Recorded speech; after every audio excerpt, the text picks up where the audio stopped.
my geeks, freaks, and my peeps, welcome back to my YouTube channel. Welcome to my YouTube channel. My name is Carlos, and today, guys, you've read the title, you've seen the thumbnail. We're in season 2, baby. We're going to be covering the first 6 episodes in this video, and the next video will be covering the last 6 episodes. So, let's dive right in. Son, here, how about you cease this bitch crying? This episode frustrates me to no end. First off, why do they get retconned into quote-unquote childhood friends? Because it isn't relevant to story, like, at all.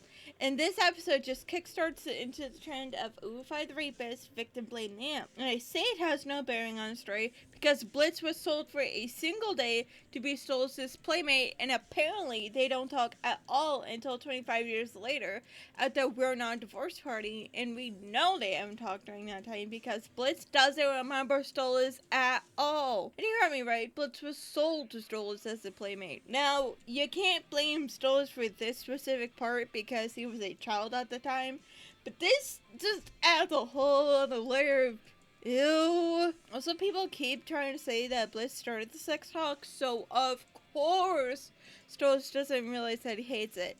Okay, yeah, Blitz said a few sexually charged things, but a lot of people seem to leave out the fact that Stolas started it with, oh my gosh, I remember you, and tries to, like, flirt with him, and Blitz just kind of followed along with it to, you know, get the book. And when they, do the horizontal mambo, Blitz tells them in a very clearly annoyed tone to knock off the dirty talk, and Stolas doesn't. And, like, people, like, Stolas is drunk. He should be drunk, but I think the animators and the writers forgot that, so no, he's not drunk in this case. But at least Stolas says he gets the situation, but then he continues to say, "What's between you and I? Just a comfortable lie." But it's like, what lie? Blitz literally never gave so much as a hint that he so much as tolerated Stolas. So what do you mean a lie? And you think him vowing to change will continue throughout the whole season? You will be sorely disappointed because beyond him saying, I am changing, in the Osmodian Crystal, there was not a moment of him significantly looking inward and trying to respect Blitz's boundaries, for example, to not degrade him. He remains a snobby prince who, despite saying, I respect you, never respects or cares for his supposed crush. Not him trying to unlearn racism. He doesn't do little favors for Blitz and no expectation of being paid back. No, him saving Blitz and the gang during True Circus does not count, because then he asks, am I gonna get anything back for saving you people? So he was expecting something. Also, him telling Stella that the only reason he stayed with her was to give Via a normal life is complete BS. Like, sir, as soon as Via was born, you could have just kicked Stella to the curb and raised Octavia alone, and then raised her with a boyfriend once you found one. And I say this because instead of going with any of the interesting angles for Stella of, did she try to love Stolas? Was she trying her best? But no, she's reduced to the bitchy one, who was also crazy, so why keep her around? That's it, I'm done, guys. I'm done with this stupid episode. Next episode. These artists put their heart and soul into their work. I can't just give it back like it's worthless.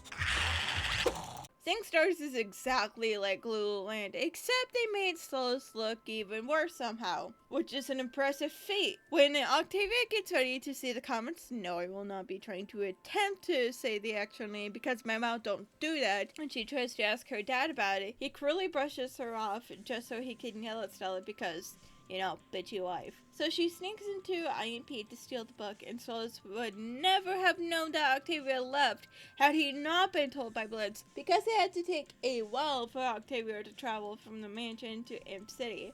And Stolas doesn't come until he's called. Then he has the gall to act surprisingly for his safety, you know, because Gorisha Princess, very obviously bird girl who has never been to the living world and is now in LA where literally anything could happen to her. So the whole gang go to the living world where we see Stolas has powers in the living world to transform himself without the book into teleport, but doesn't give Blitz, Boxy, and Manly some disguises for The closest answer I can give is plot reasons, but even then, that's very weak. Also, side note, why are the M&Ms here? They don't do a whole lot, and they realistically could have been left out. But when Stolas and Blitz get kidnapped because Blitz gets mistaken for abandoned Ragers, okay, I like that joke. That joke was funny. Stolas literally makes no effort to leave the studio to find Octavia. In fact, he sexually degrades Blitz before he's thrown on stage and gleefully says, "Now hurry up so we can find my daughter." And then that's it. He just watches Blitz perform in no urgency. He doesn't even try to leave, but is stopped. Just doesn't try at all. But don't worry, Octavia is found, but not by her dad. Take a wild freaking guess who finds her. Luna. Freaking Luna! Who has no actual connection to Octavia, hasn't even been in the same room as her, takes the time out of her day to try and find her through social media. Also, Luna gets destroyed as a character for a joke. It's shown that although annoyed with Blitz's over-loving action, she does actually love him, even taking him home when he's plastered to make sure he's hydrated and safe. Nah, now she's just a bitchy thing who actively is trying to kill her dad. Why? This isn't consistent with what little character she has before or after this moment, and destroys her for no actual reason. We also get insight into her adoption, but it's from Blitz's perspective, which kind of sucks for this episode. Also, when she finds Octavia sobbing and asking Luna why her dad hates her mom more than he loves her, and points out how he wasn't even the one to find her, Luna gives this speech. In the lighting, music, and voice acting indicates that this is an important, correct, and meaningful speech, but it just doesn't work because she's talking about how dads aren't perfect and need to be given grace, which is true. Dads aren't perfect and sometimes do need that. But this is coming from someone who has no idea about Octavia's home life, and we the audience have only ever seen him neglect her. So this just rings hollow. Plus the fact that we don't see Luna's adoption from Luna's perspective also lessens the impact because we don't see what she was feeling. And then the little impact the speech actually meaningfully had is destroyed when after Blitz and Tillis find the girls, it's literally been all day until they finally, decide to look for them. Aggressively cup check Splits, and if you've seen Luna Land, you know the ending. Stolas promises to be a better dad, they have a sweet moment, and cut to black. I object!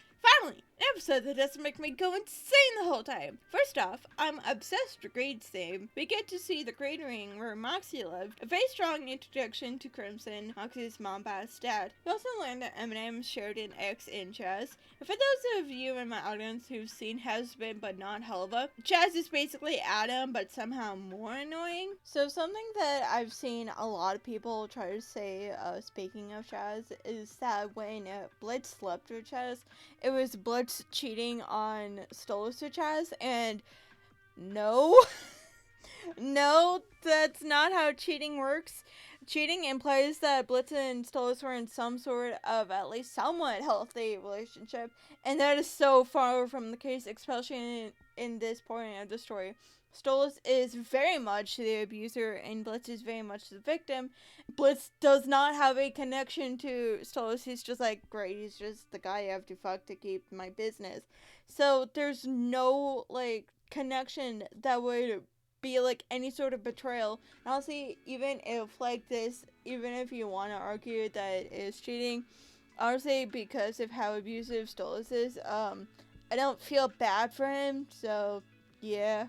Now, my question is, why did Millie date Chaz? We learned how and why Moxie did, but how did Millie meet Chaz? What made her date him? And by her